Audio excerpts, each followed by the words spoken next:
Magandang araw mga kaate!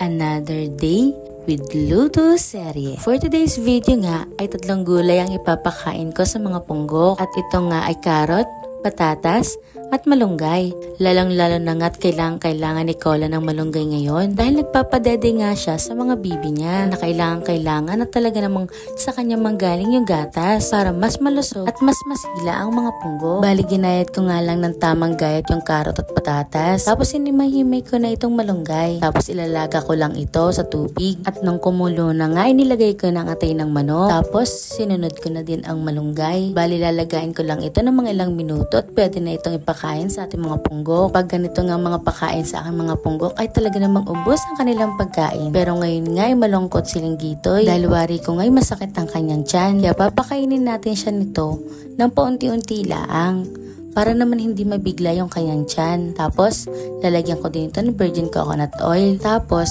appetite booster na galing kay Ate Siang na isa din naman talagang nagbibigay tulong lalo na sa mga picky eaters na ating mga dogo. Talaga namang magagamit mo ng mabuti ito. O siya, papakainin ko muna mga punggok mga kaate.